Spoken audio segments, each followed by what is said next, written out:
Décivilisation. Emmanuel Macron a repris hier ce néologisme pour décrire la France de 2023. Décivilisation, ce n'est pas nouveau.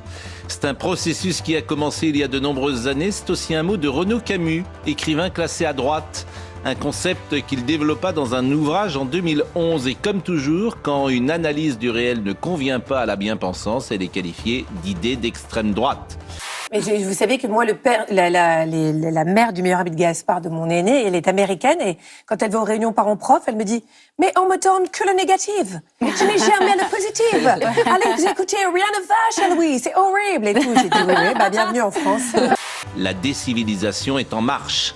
40 ans d'autorité bafouée, 40 ans d'écoles sacrifiées, 40 ans de petits hommes gris, 40 ans de hiérarchie oubliée, 40 ans de valeurs travail dépréciées, 40 ans de christianisme effacé, 40 ans d'immigration incontrôlée, 40 ans de déni orchestré, 40 ans de laisser-aller, de lâcheté, de compromission, 40 ans qui ont déclassé la France.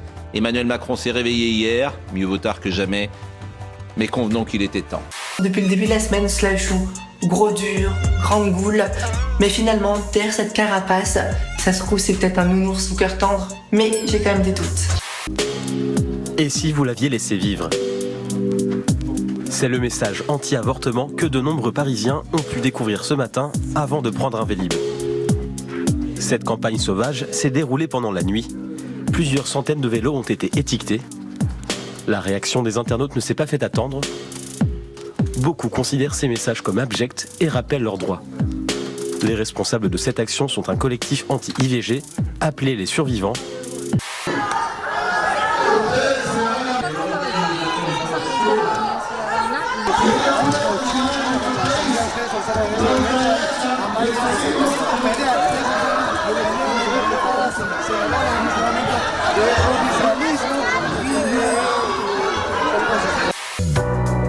Un kiwi a failli être la cause d'un incident diplomatique entre la Nouvelle-Zélande et les États-Unis. On ne parle pas du fruit mais de l'oiseau, emblème du pays des All Blacks, qui aurait été maltraité dans un zoo de Floride. L'établissement proposait aux visiteurs de caresser et nourrir le volatile pour une vingtaine d'euros. Problème, c'est un animal nocturne et très peu sociable. Si le zoo de Miami s'est excusé pour l'incident, de nombreux internautes réclament le retour du kiwi sur sa terre natale. Deux rugbymen ont fait leur entrée hier au musée Grévin à Paris. Alors regardez, je pense que vous allez les reconnaître. Il s'agit d'Antoine Dupont. Antoine Dupont, capitaine du 15 de France et meilleur joueur du monde. Et Frédéric Michalak, légende du Stade Toulousain, meilleur buteur de l'histoire des Bleus. L'inauguration en leur présence a eu lieu hier soir. Alors, qu'est-ce que vous en pensez ? Est-ce que plein de bonnes choses. C'est assez réussi pour vous ? C'est super. Parce que ça dépend des statuts. Une telle prouesse vaut bien autant d'excitation chez ces photographes. Impossible pour eux de rater ces quelques pas de Gertzian, un paraplégique qui parvient à remarcher. Le fruit de plus de 10 années de recherche en France et en Suisse. Pour ça, des implants ont été placés dans le cerveau et la moelle épinière de ce Néerlandais de 40 ans. Une opération qui permet de rétablir ses connexions nerveuses et le rend davantage maître de ses mouvements. Extrêmement concentré et une poignée de main Silence. Extrêmement fair-play. Silence, s'il vous plaît.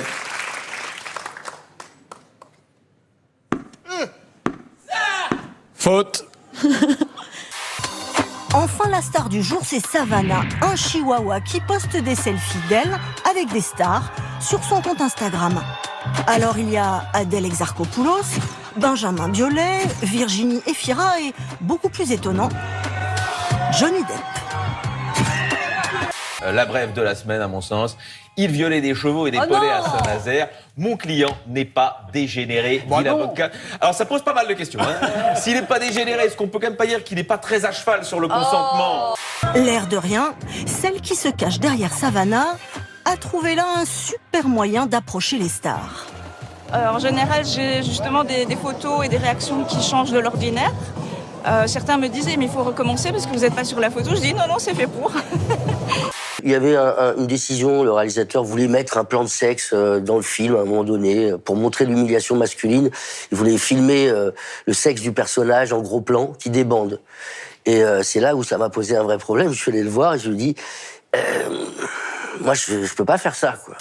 L'histoire du heavy metal est aussi abrasive que ses riffs de guitare. Du procès du groupe Judas Priest, accusé d'avoir poussé au suicide 2 adolescents, plein de bruit et de fureur. Affaire sensible. Le hors-série métal à télécharger sur l'appli Radio France et franceinter.fr. Et il me dit, on va prendre une doublure. Et je lui dis, oui, mais ils vont tous croire que c'est la mienne. Donc j'avais beaucoup de mal avec ça. Et puis je savais qu'il allait pas le faire, qu'il allait pas le monter. Ouais, la scène a été coupée, effectivement. Selon un sondage réalisé par Ipsos, plus les hommes vieillissent, plus ils sont susceptibles de tromper. Heureusement, Yasmine, votre mari est tout jeune, donc tout va bien, ça ne vous concerne qu'à moitié. Regardez, 38% des Français interrogés disent avoir trompé entre l'âge de 18 et 34 ans. 51% entre 35 et 49 ans. 66%. 66% après ça. Écoutez, ça fait beaucoup de monde. Agathe, on est mal. On est mal parce que nous, on est dans les 66 avec Yasmine. C'est ça. Comment ça s'est passé? Dites-nous, Anaïs, alors. Votre cœur s'est fendu? C'est ça, Oui. la hiérarchie. Hein. Comme c'est beau!